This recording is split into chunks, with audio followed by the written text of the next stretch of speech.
When the first plane landed near Ankara in July, carrying parts of the S-400 missile defense system from Russia, it was hailed as a triumph for Turkey, a country in a volatile part of the world with the Syrian war on its doorstep. Did we buy S-400s? Have the S-400s already started to land in our country? And now, have the installation begun? Does the calendar work now?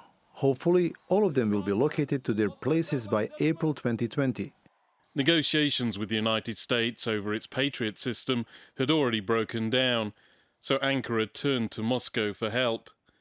In the US, there were calls for sanctions and questions were raised about Turkey's role in Nato, but all have so far been headed off by a sympathetic president.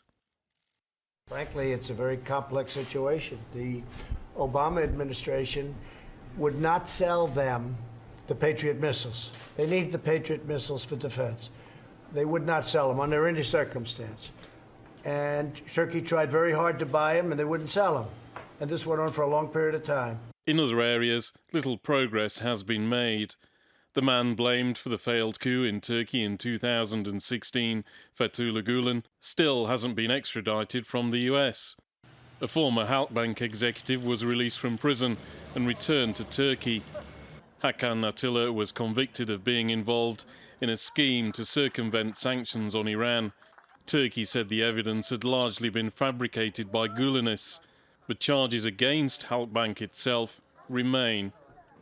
Relations between Turkey and the United States have been strained for several years now, but there was one particular issue which came to a head in the second part of 2019. In August, Ankara and Washington set up a joint command centre to deal with Turkey's concerns about the YPG terror group on its border with Syria. Soon after, joint patrols started, but Ankara ran out of patience with its American partners. In October, President Trump ordered his troops to withdraw. 3 days later, Turkish troops went in. After a suggestion by the USA and upon the removal of terrorists from this region, we tried to create a safe zone and made sincere efforts to this end.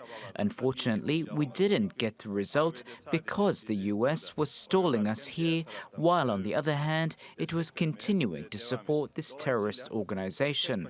So, we started this operation single-handedly, as our president has been saying. As the operation continued, more arguments erupted in Washington. Politicians were unhappy that Turkey was taking action against its partners in the fight against Daesh. But so far, there's been little successful pushback against Ankara. Turkey has pledged to fight against Daesh and the YPG, and the good relationship between the Turkish and US presidents remains. Andrew Hopkins, TRT World, Ankara.